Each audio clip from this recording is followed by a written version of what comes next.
you know who the first people to live in America were? People think it was Christopher Columbus and his crew. Others think it was European settlers, or people that came to live here from Europe. But it was actually the Native American. Native means they were born in America, though it wasn't called America at the time. This was long before it became the United States.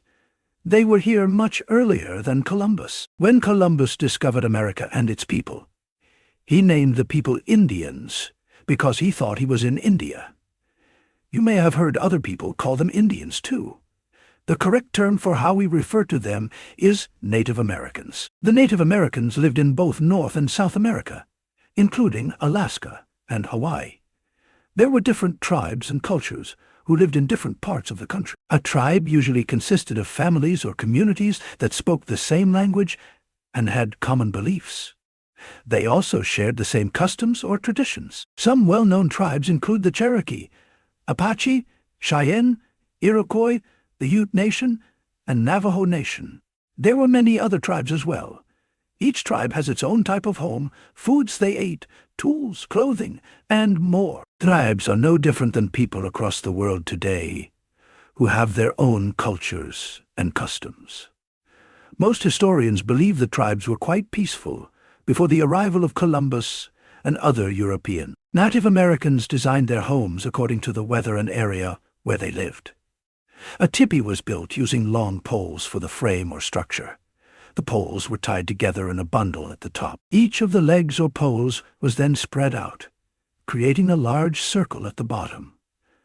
The poles were then wrapped with buffalo hide to protect the people from the weather and to keep them warm. The tipis could easily be taken down and put back up again, making it the perfect house for people who moved a lot. A wigwam was about 8 to 10 feet tall. Like the tipi, it was also made from wooden frames. These frames were covered with sheets of bark from a birch tree. Native Americans also used birch bark to cover canoes because it was waterproof and strong. It was also used for other things like baskets. A wigwam was more rounded than a tipi. Some wigwams were covered with grass. Those were called grass houses. Grass houses were much larger than a wigwam. A longhouse was a permanent home. Unlike the tipi, it was not moved from place to place. It was built from wood and bark in the shape of a rectangle. Holes were created in the roof to allow air to escape. There were doors on both ends of the house, similar to many houses today. Tall poles from trees were curved and then used to create the roof. These houses were also covered with bark.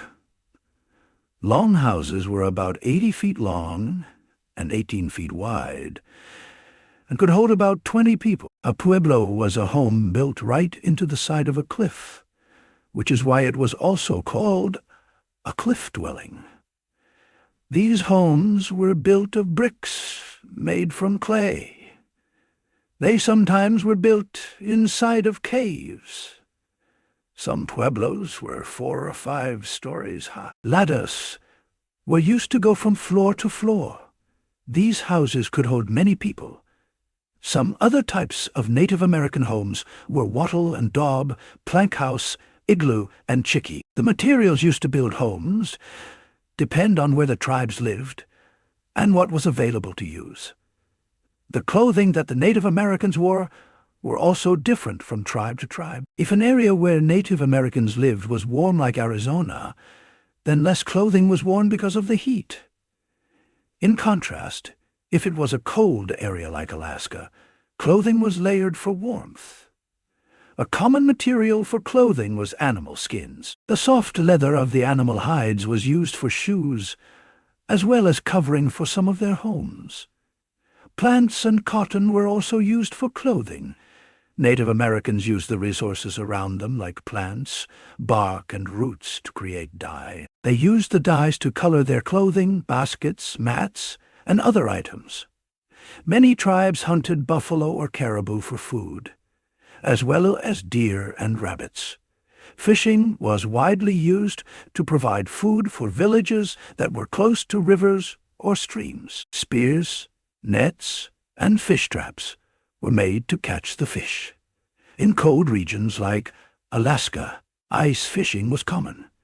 A small hole was cut into the ice and long spears were used to catch the fish. Farming was important to many of the tribes, especially in warmer climates. Main crops included corn, beans, and squash.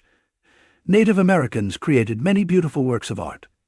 Pottery is the process of using clay to create handmade pieces. These works of art were not only beautiful but very useful. Pottery was used to store grain and other foods.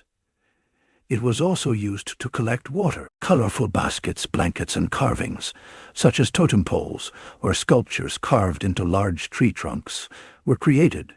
Some tribes, like the Navajo and Pueblo, were famous for sand paintings. Native Americans also had traditions which included religious and other ceremonies. Stories, music, dancing, games, and sports were enjoyed. Like every people and culture in the world, the Native Americans lived, worked, and played based on their beliefs and customs. Native Americans still live throughout the United States today. Thanks for following Clarendon Learning. Be sure to subscribe. For more free resources, check us out at clarendonlearning.org. Clarendon Learning.